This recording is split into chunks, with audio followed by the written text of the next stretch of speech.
Good afternoon, ladies and gentlemen. Shalom. I'm David Mencer, Israeli government spokesman. Apologies for the slight delay as we have some breaking news for you in the last couple of moments. This Tuesday, the 27th of August, day 326 of the October 7th war. First, this breaking news just cleared for publication. Today, Tuesday, the IDF and ISA rescued the hostage Qaid Farhan al-Qadi, age 52, from Rahat, an Israeli Bedouin Muslim citizen of Israel, who was abducted by the Hamas terror organization into the Gaza Strip on October the 7th.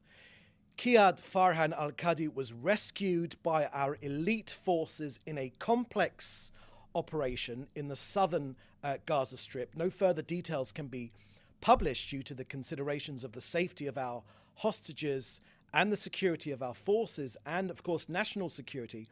But I can confirm he's in a stable medical condition and is being transferred for medical checks right now at an Israeli hospital.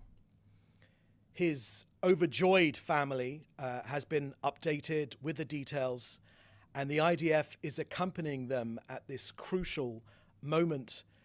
Israeli security forces will continue to operate with all means necessary to bring home all of our hostages. This is truly uplifting news for everyone that cares about the lives of our people here in Israel, and I think right-thinking people around the world. Next, let me share with you the latest intel we have on the IDF preemptive strike on Hezbollah rockets and drones that saved the lives of many here in Israel and prevented a dramatic escalation early on Sunday. Directly from the Iranian playbook, 90% of the rockets launched by Hezbollah early on Sunday morning were launched from civilian areas using Lebanese civilians as human shields. I'm talking about civilian facilities such as mosques, schools, and UN sites. During the strike, about 230 rockets and 20 UAV targets were identified crossing into Israeli territory. As the Prime Minister said yesterday and was underlined by the Chief of the General Staff of the Northern Command just today, that Israel's mission in the north is clear: to return the residents of our north to their homes in safety and as quickly as possible. Army Chief of General Staff Herzi Halevi held a joint visit with the Joint Chiefs of Staff of the U.S. Armed Forces, General Charles Q. Brown Jr., as part of the General's visit to our region. Next, on rocket fire that was fired from the humanitarian zone in Khan Yunis in Gaza to Rishon LeZion in central Israel on Sunday, the IDF confirmed that the launcher used to fire the rocket at us was destroyed by our Air Force. It was fired 25 meters. Hamas fired this rocket 25 meters from a school in Khan Yunis. Following the strike on the launcher, secondary explosions were identified, indicating the presence of additional rockets. Over the past day, IDF troops operating in the area of Khan Yunis and the outskirts of Deir al-Balah have eliminated dozens of terrorists and located large quantities of weapons, explosives, AK-47s, and mortar shells. Some of you may have seen that yesterday the IDF released details and photos of Hamas's use of a baby's bedroom in Khan Yunis to store weapons and fight from there. Hamas uses the most vulnerable as human shields. Now an update from COGAT and their work coordinating aid into Gaza on immunizations against polio. We've been giving regular updates here every day. We've told you that 95% plus of Gazans have been immunized against polio. Israel is working with the World Health Organization and UNICEF, but not with UNRWA, who are, of course, a front for Hamas. COGAT has secured the arrival of a further 1.3 million more vaccines into Gaza, and COGAT has secured the entry of refrigeration equipment designated to carry the polio vaccines across Gaza, along with other necessary vaccine equipment for Gazans. In the coming days, International and local medical teams will vaccinate children who have not yet been vaccinated against polio at various locations in Gaza. The vaccination campaign led by the WHO and UNICEF will be coordinated with the IDF through COGAT as part of the routine humanitarian pauses that will allow the population to reach the medical centres where Gazans can receive these vaccinations. And our daily reminder that the contents of around 500 trucks worth of aid is waiting to be collected from the Gazan side of the Kerem Shalom crossing. About 420 of them are UN aid. Since the beginning of this war, more than 47,000 trucks have delivered more than 921,000 tons of humanitarian aid into Gaza. That's more than £2 billion worth of humanitarian aid that we've facilitated into Gaza since the start of this war. That's 80% more food compared to prior to October the 7th. So that's the end of our briefing today. I will now take your questions, which you should put in the chat of this Zoom together with your news outlet. Thank you very much. First question here is from Robbie Corré-Boulet from AFP, Agence France Press. Just scroll down a little bit. There we go. How was Qaid Farhan al-Qadi's release rescue secured? What details can you provide? And what are the prospects of other hostages being freed in a similar manner? Thank you for that question, Robbie. We gave aspects of the securing of our hostage just in the beginning of this briefing. I shared with you some of the details there. Our elite forces secured his rescue in a daring rescue, a complex mission, the details of which will be forthcoming very, very shortly. But as I mentioned right in the beginning of this brief, this has just been cleared for publication in the last few minutes alone. His family have been informed. They're absolutely delighted, and he has been taken. He's classed as in a stable medical condition. He's an Israeli Bedouin Muslim from Rahat, a valued Israeli citizen, and we are absolutely delighted, All Israelis and I think all right-thinking people will be absolutely over the moon for Israel having had secured his release. We need to bring all of our people home, one way or another, through diplomacy or through these daring missions from the IDF or through military action. We will bring all of them home. That is the pledge the Prime Minister has made, and it's the pledge which all of Israel's population has signed up to. Next question here is from Jim Williams from Zenga International News. According to US Air Force General A.C. Brown, the recent exchange of fire between Israel and Hezbollah may have helped to decelerate the aggressive actions of Iranian proxies. Is the Prime Minister of the opinion that the preemptive actions taken by the IDF were indeed aimed at slowing further aggression from Iran and its proxies? Thank you very much for that question, Jim. Well, look, first things first, the actions of the Prime Minister and the Defence Minister and the Chief of Staff of our Army and of our IDF were designed to save the lives of Israelis. That's what they were designed to do.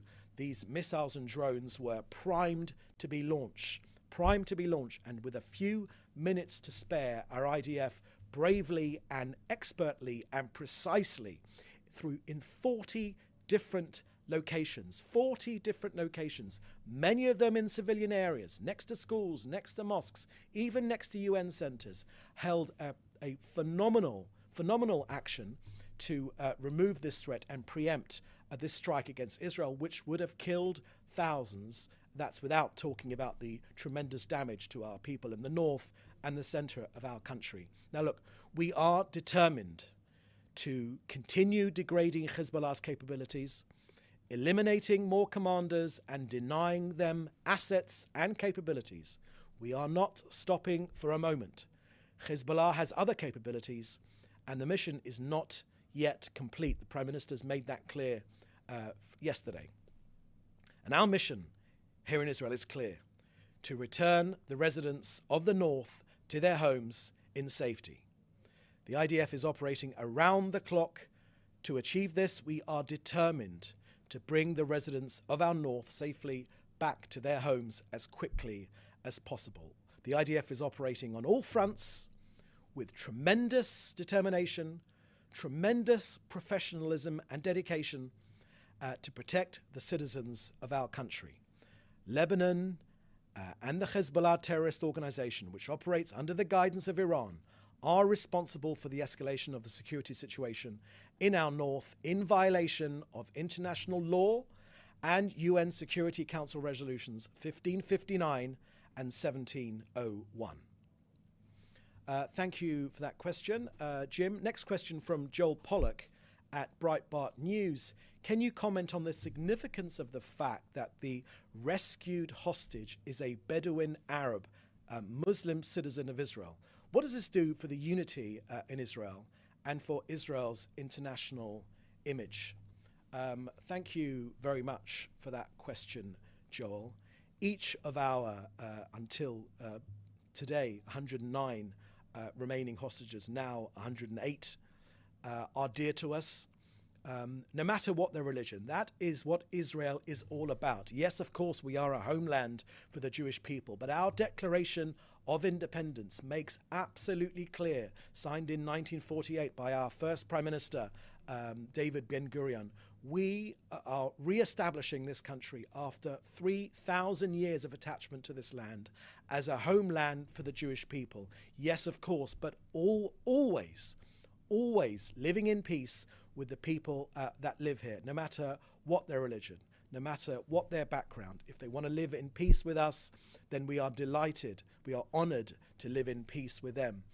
All of the citizens here, whether Bedouin, Muslim, Christian, and Jewish, are valued members of our society, and we make no discrimination whatsoever between them. We are extremely proud of that fact here in Israel, and all of us, I think, here in Israel are absolutely over the moon that we have released, that we have secured the release of this hostage. It's amazing news. It happened just literally a couple of minutes.